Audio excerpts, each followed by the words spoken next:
Hello, hello. Good morning or afternoon, LinkedIn and YouTube. Such a pleasure to see everyone. I see people joining today. Very excited for our conversation on today's Diverse Voices. I'm Michael Saterman. My guest for our audience is Kelly Colón. Hi, Kelly. Hi, Michael. How are you? I'm fantastic. It's so great to see you again. I know we've been connecting a little bit in advance of this conversation. Thank you for inviting me. Oh my gosh, my pleasure. I know it will be a rich conversation. For our audience, Kelly is the Director of Workplace Strategy at Cresa, the world's most trusted occupier-centric commercial real estate firm. Holistically, Cresa supports clients and tenants everywhere. Kelly works in the with the national and regional teams to inform various workplace strategies, and some of Cresa's better-known clients include Frito-Lay, Upwork, Twitter, and PepsiCo.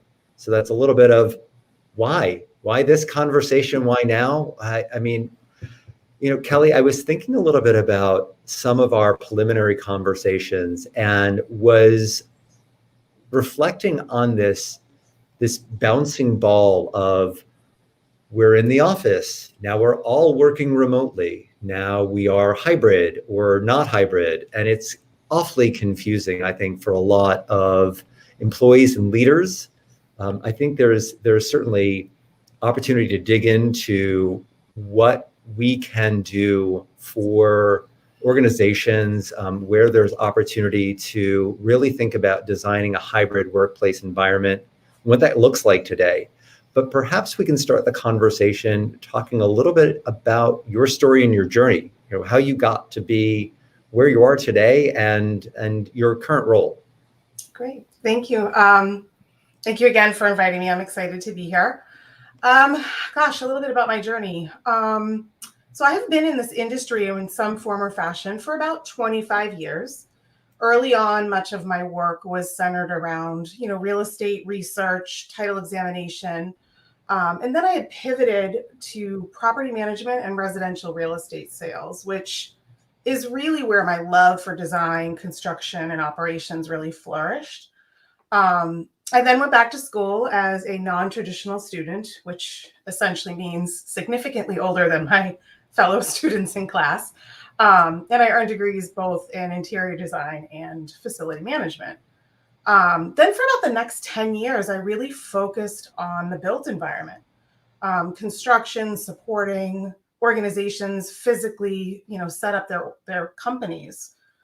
Somewhere about, I would say 4 or 5 years ago, much of my role pivoted to really working with organizations, not so much in their physical built environment, but really around how their employees were navigating that space. A lot of culture, a lot of engagement, a lot of what we would call sort of the softer side of operations, kind of the bridging the gap around the HR space before that was even really a thing.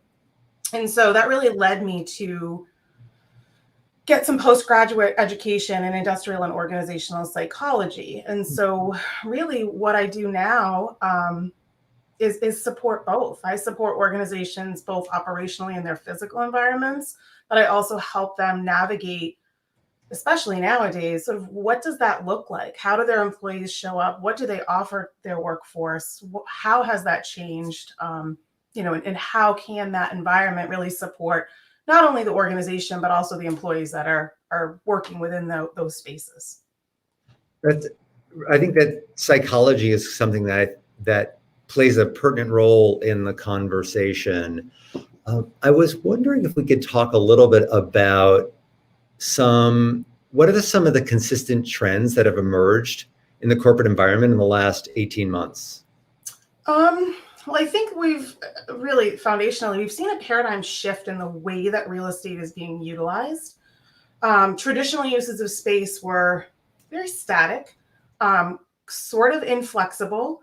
And now what we're seeing is that a lot of those elements, those physical elements in the space is more aligned to flexibility, collaboration, communication, places that afford opportunities, the ability to utilize that asset to get their work done, depending on what that work looks like. I think the spaces will continue to evolve, but certainly that's some of the biggest trends that we're seeing right now. probably some best practices and some indicators that leaders can watch out for in this environment. Would you mind sharing some of those with us? Certainly. I think some of the things that we have heard, and certainly in conversations that I have had, this idea of proximity bias, right? Or the idea that if there's an employee that maybe is working from home more than their counterpart, that somehow they may or may not be able to utilize the same advantages or be able to have the same sort of opportunities as their counterparts in the office. And so I think some of the things that many are looking out for are sort of equality and making sure that regardless of where the workforce is actually physically executing the work, that there's an equality among the workforce, and that employees feel that regardless of where they're doing their work, that they are able to be utilized by the organization equally as someone who's maybe working in a different area. I think that is going to be a continue to be, a growing conversation, and certainly some of the trends that we're seeing, in conversations play out. Yeah, proximity bias isn't language that I've heard before, but I'm very aware of the conversations of leaders who are used to seeing their teammates being able to, in essence, look over their shoulder. And obviously some lead with an authoritarian point of view and others maybe with a more welcoming approach. There's been a bit of conversation in the HR space about how millennials and younger Gen Z are really hungry to go back to the office. Are you having some conversations with some of your clients and internal teammates about how to make the most of the opportunity and proximity bias so people can be seen in an equitable way to make sure that even when they're off screen or they're having their own personal moments, that they're not, in essence, slighted for or dinged for those issues? Yeah, I think a lot of organizations are trying to identify ways, and I'll preface this conversation with saying that none of us have lived through this, right? Mm-hmm. I mean, this is not personally, certainly not our organizations or our clients. This is all very new for everyone, and so we are seeing a lot of the millennials and a lot of the younger generation hungry to get back to the office and kind of really enjoy what the office has to offer, really, for them. But I think what organizations are really starting to talk about is getting people back rather than heads down focused work that they can necessarily do by and large anywhere.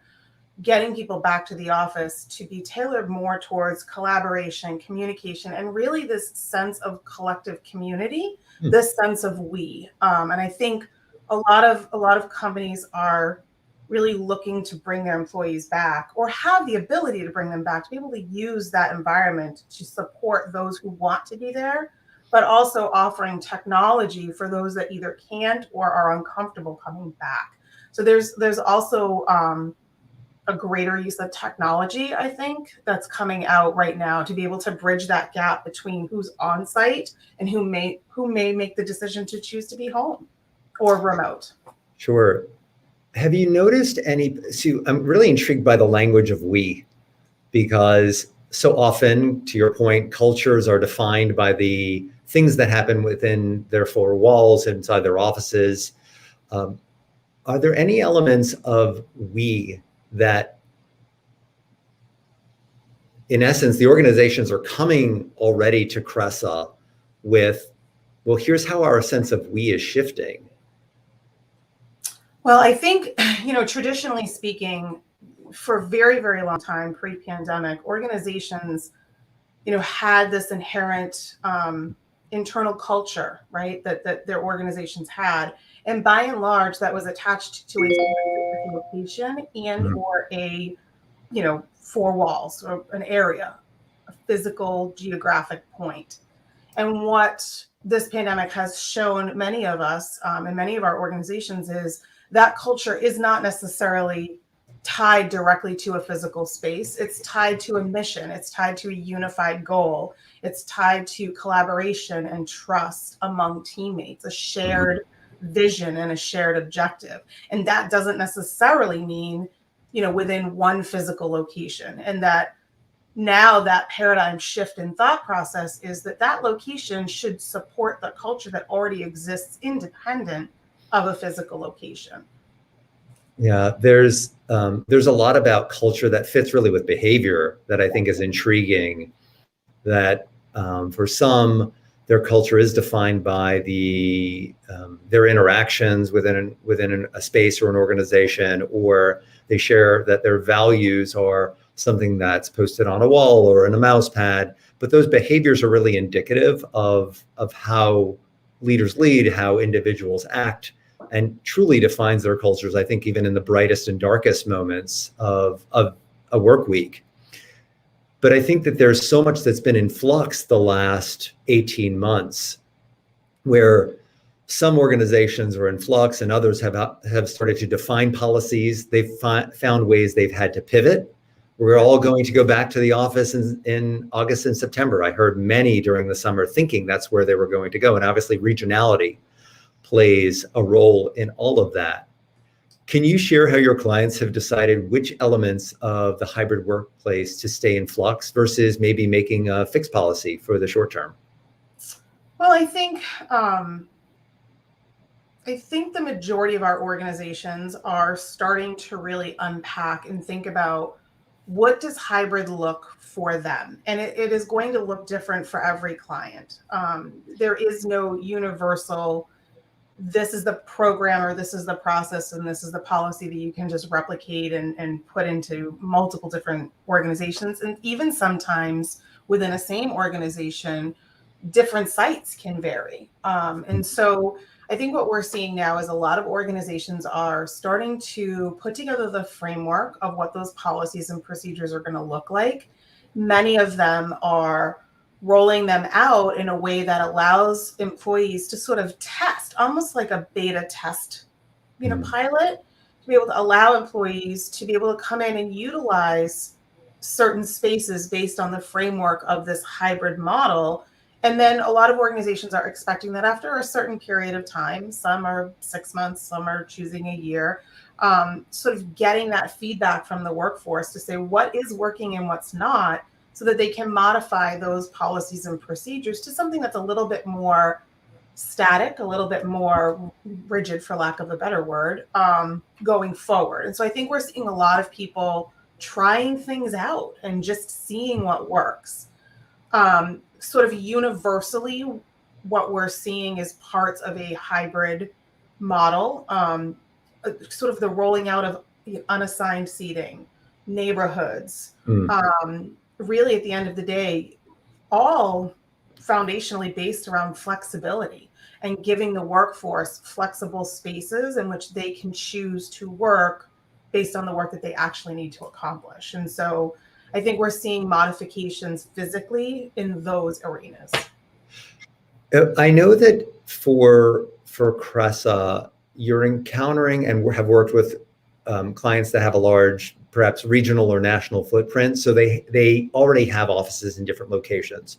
So reflecting upon what you just shared, that if they already have an office space and now they need to create, in essence, satellites that are a little bit closer to where their employees are commuting from to create these like intermediate spaces, it makes a lot of sense. But how are perhaps some of your smaller clients that have maybe 1 or 2 offices within a region still expressing and addressing those issues if, for example, their office space is 100 people in downtown Boston? Or how are they finding ways to shift, and how are you shifting with them in partnership?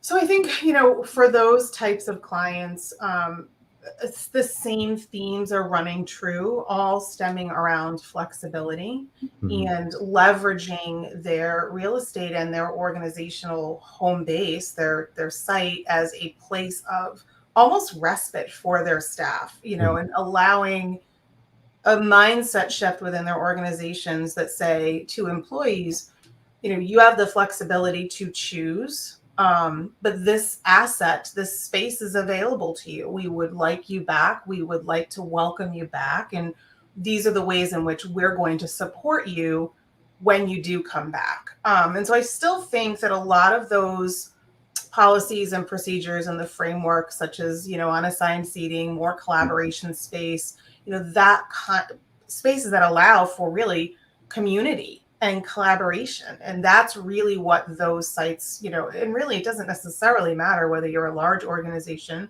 or a small organization. That foundational framework is very similar across all of the clients that we're having conversations with.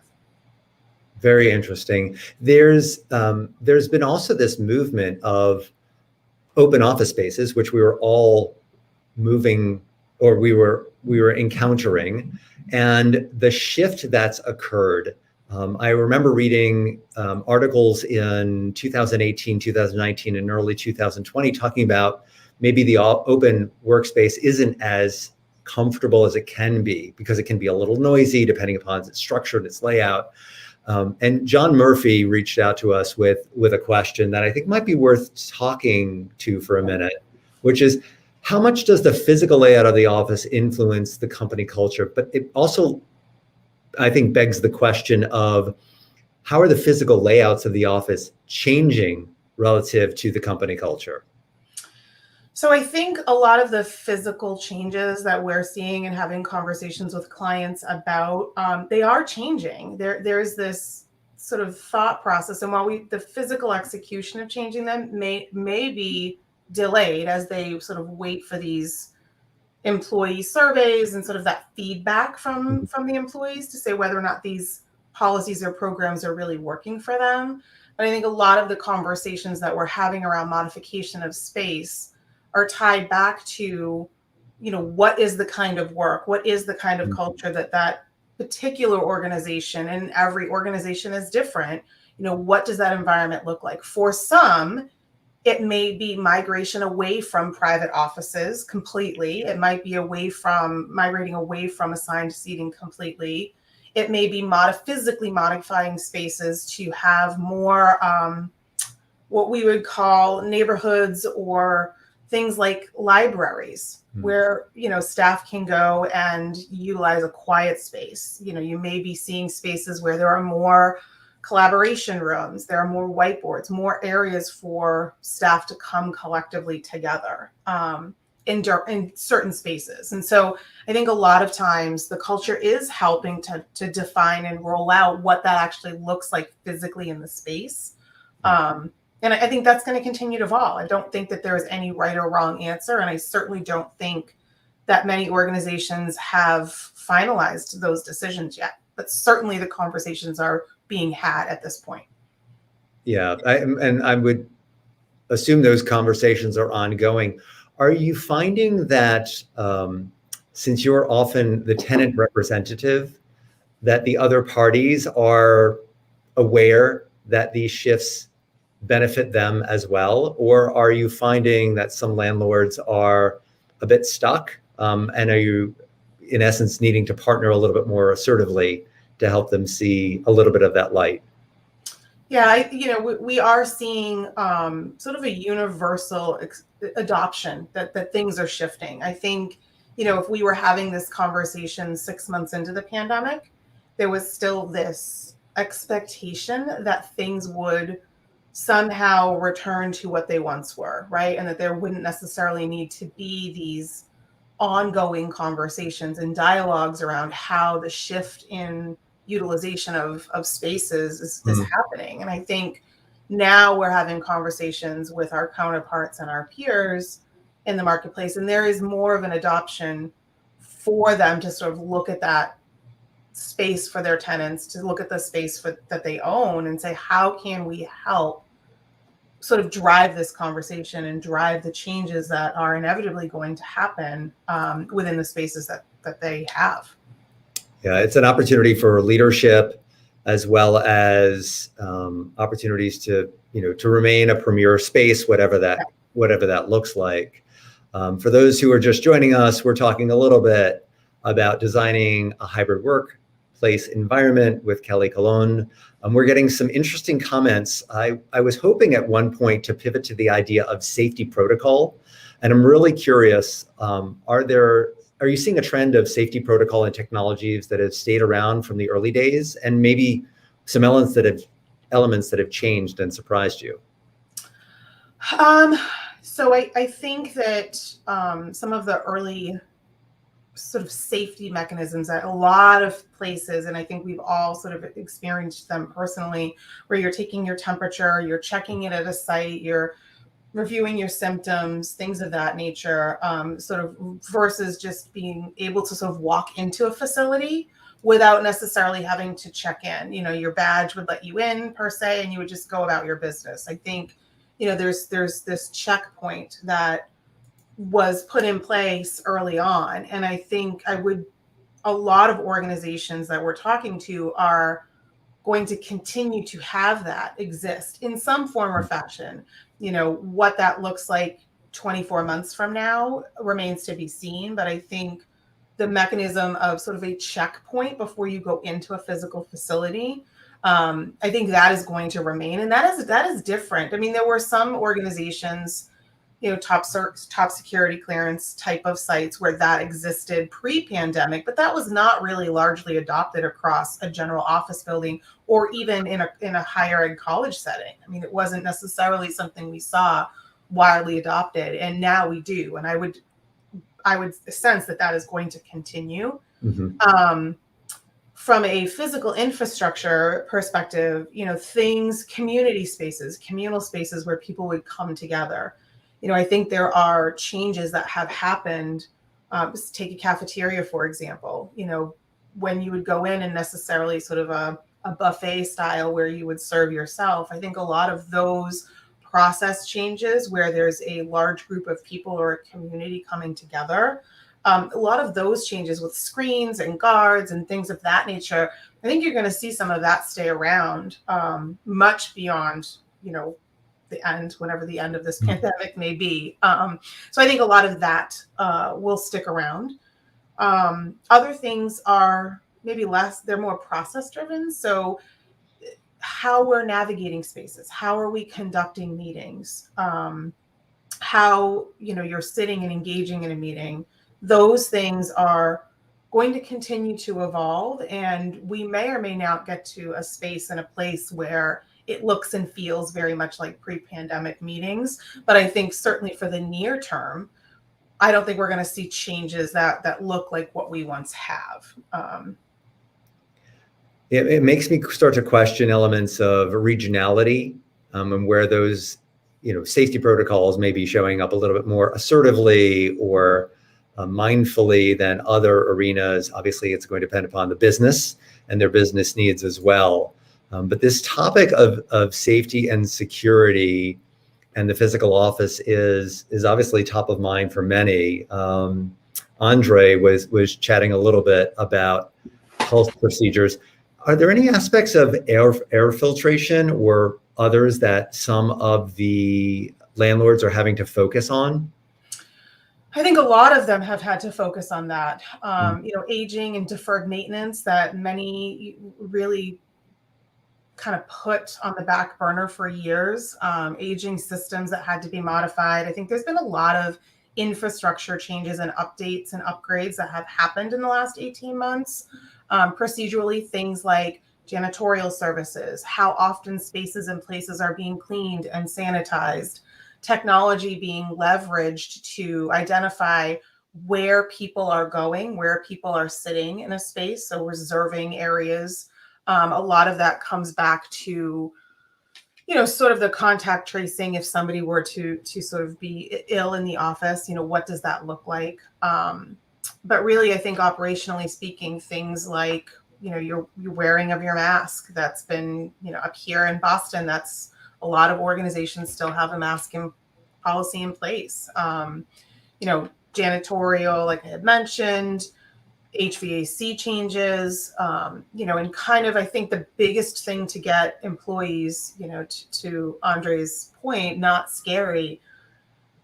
Employees are scared.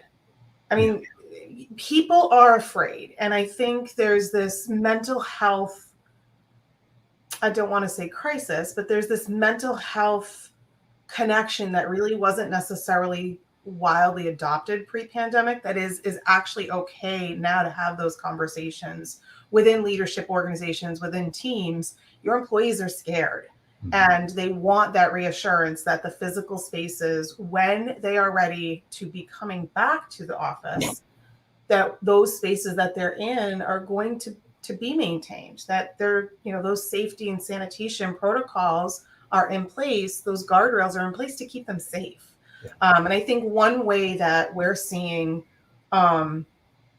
employees feel a greater sense of comfort is with the transference of knowledge and communication. And so, pre-pandemic, I'll put my facilities hat on. If you were changing filters or you were doing an upgrade, I mean, there may be a very small percentage of the workforce that might be aware that stuff was going on. Now, HR folks, communication folks, things that are happening physically with the building, procedurally within the confines of the building, those policies and procedures and protocols are now being shared out throughout the organization. And so there's this greater visibility and greater communication. And I think when that happens, we're seeing employees feel a little bit more comfortable because they have an awareness over what they are choosing to kind of the position they're choosing to put themselves in. Yeah, and communication is so invaluable. There's obviously moments where organizations may be over communicating with their employees. We talk to some clients that, no, it's not time for a survey. Our employees are surveyed out, or we can't communicate and send yet another message out. How do we group these communications together? But I think the aspect of communication can really speak to what I perceive as a disconnect between the organizational leadership and the employee base. But I'd love to hear how that may be showing up through your lens in some of your conversations. I still think there's a disconnect in many spaces, in many clients that we're talking with. And I think that, surveys are one way for sure, but there are many mechanisms and many strategies to be able to communicate out to the employee base. I think the biggest thing to remember is that employees want to be informed. There's this desire and this expectation that they want to understand what's good, bad, or ugly. They just want knowledge, and they want to understand that what is happening and the decisions that are being made for the greater we versus the you or the them. And I think when those kinds of messages are being shared, even if employees are not happy necessarily about them, you'll never get 100%, endorsement of a decision. But even those employees who may not necessarily agree with something, as long as they understand the why of why something is being rolled out, the benefit to the greater organization or the greater good or the greater we, you tend to see people more aligned with the organization. And that ties back to culture. It ties back to retention, ties back to this feeling of community and team. Yeah, that sense of culture, shared purpose is invaluable. There's always going to be individuals within an organization that feel a closer bond to this purpose and culture, and they'll often be people that are a bit on the outskirts. But over time, as cultures shift, the idea being that as more people come on who share more cultural aspects, more shared values, that it starts to evolve the culture in and of itself. I am really, I think one aspect that hasn't been discussed today is the way that the virtual and hybrid environment has impacted the way organizations approach welcoming new colleagues. You and I were talking in the past about how that's showing up in the Boston arena. And I'm wondering, in what ways are your client organizations approaching welcoming new colleagues because of the hybrid work environment? I think, what we're seeing, certainly in conversations that I'm having with clients, and this is a very high talent market. And so onboarding is important.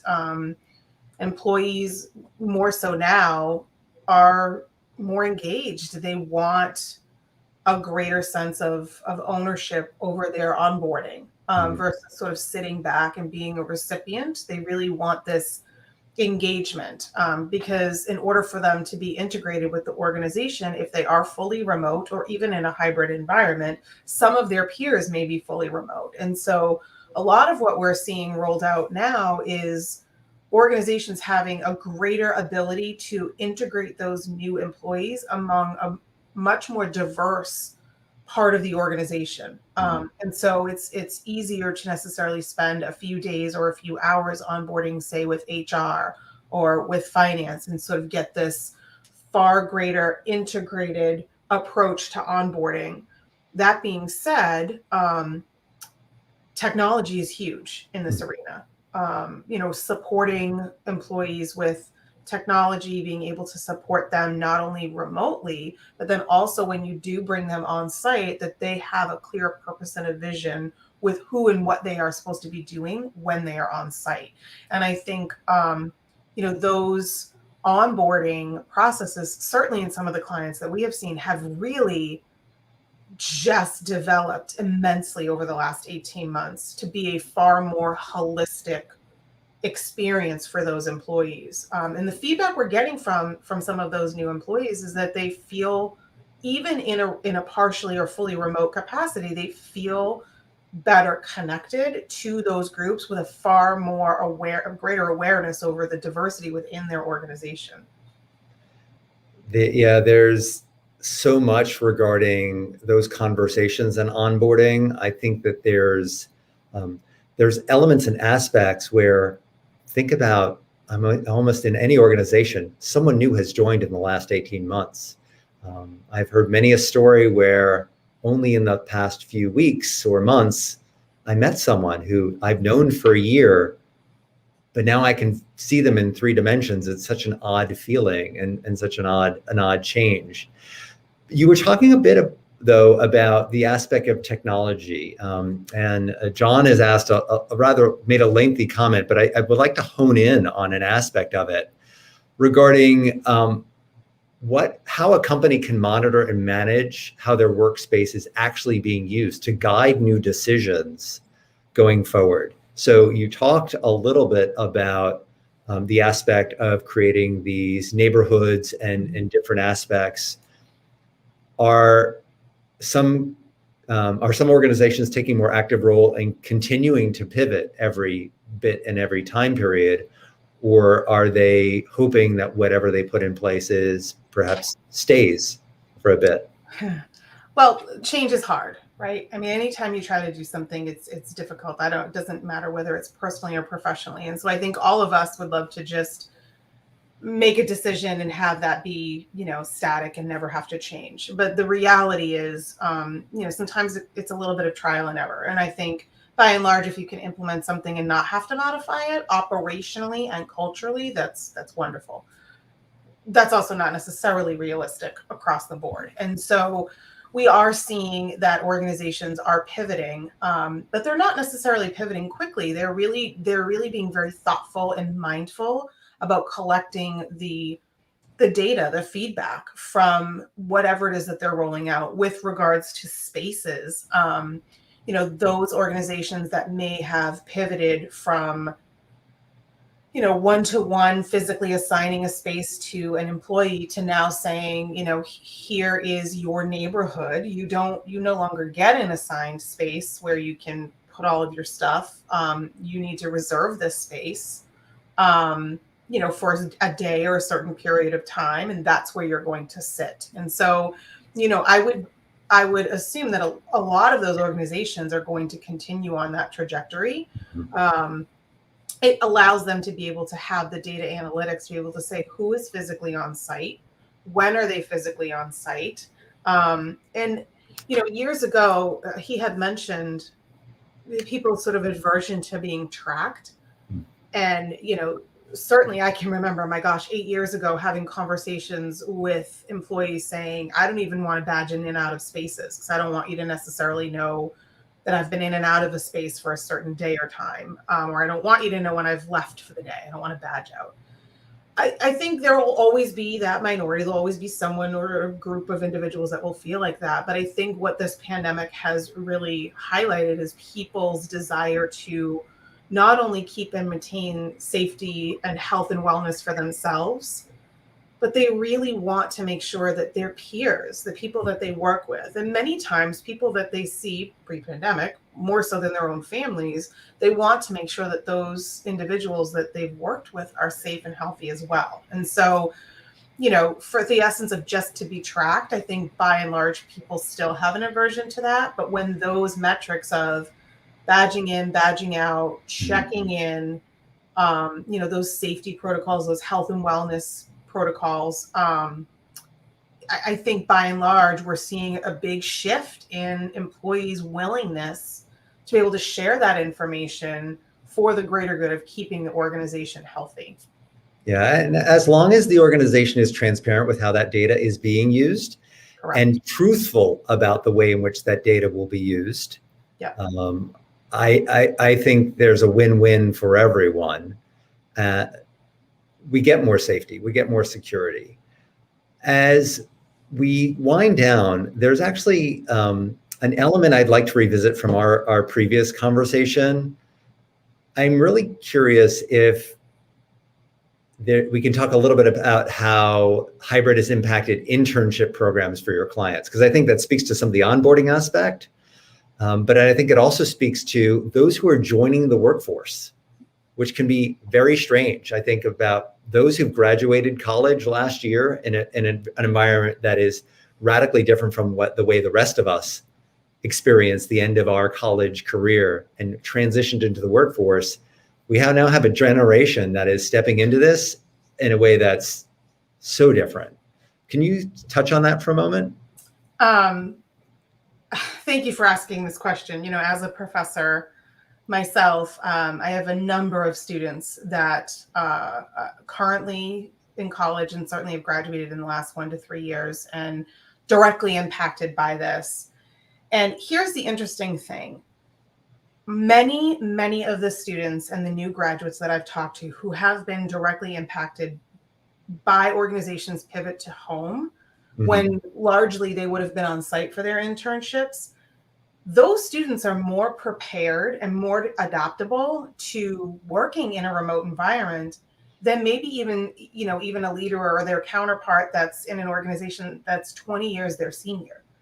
And I think, some of the discussions and the feedback I'm getting from my students who were quite frustrated with their internships, certainly within the last year, it was less about having to be remote and more about sort of the challenges that maybe organizations hadn't really thought about how to roll that out or how to support that workflow. And so they felt very disconnected, which is not what we want for our interns. It's not what we want for our students.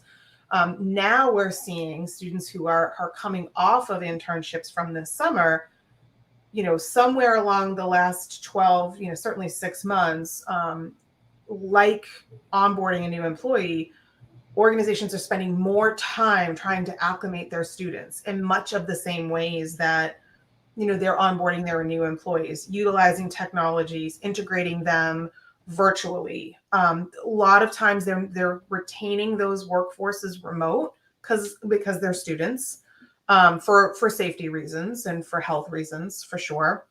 But organizations are starting to really leverage that technology to be able to help foster that collaboration and that education, that extension of their education that they would get sort of within an office setting. We are seeing technology being leveraged quite a bit with the interns. It's so wonderful. And the way you shared that reminds me that mentorship can come from many directions. It doesn't always have to be, in essence, those of us who are a bit older mentoring those who may be a little younger. Learning can occur at any age in any way, and the adaptability, the adaptiveness that interns have shown this past summer or this past year, I think can be a leading indicator for those who may be a little cautious about embracing technology and maybe struggling. And it is certainly a great opportunity for those interns to showcase and guide and support their colleagues who, for them, this is non-native. I've had several students, me being many years, more than 20, they're senior, not understanding necessarily settings or technology. And, I have very quickly pivoted to being their student. And it really has highlighted, to your point, we have this vision of the next generation missing out somehow, that they are not getting that mentorship or that collaboration or that education because the physical environment is somehow different than it was 18 months ago.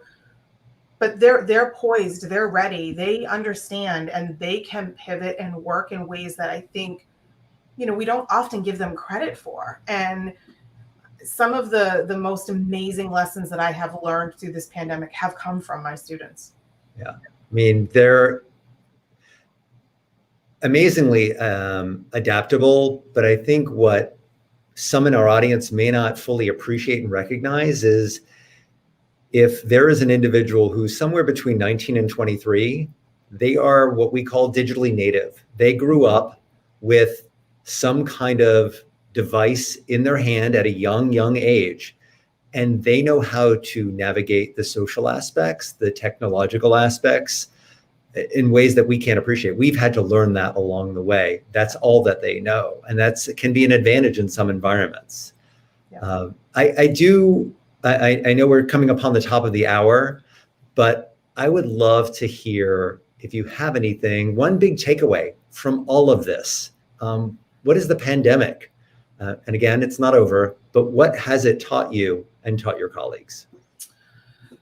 I think for me, the biggest takeaway is we all need to be mindful that the ways of working have shifted, and flexibility and autonomy and equality are really going to be defining themes as we navigate what is crafted and created, what comes next. That's wonderful. I echo that sentiment. I think it's a great way for us to end our conversation today. Thank you for everyone in the audience who's given such thoughtful questions. There's been a bit of chatter in the background. And of course, this is a saved recording that you can enjoy later.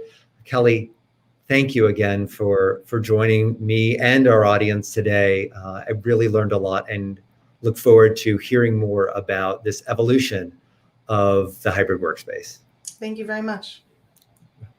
Be well.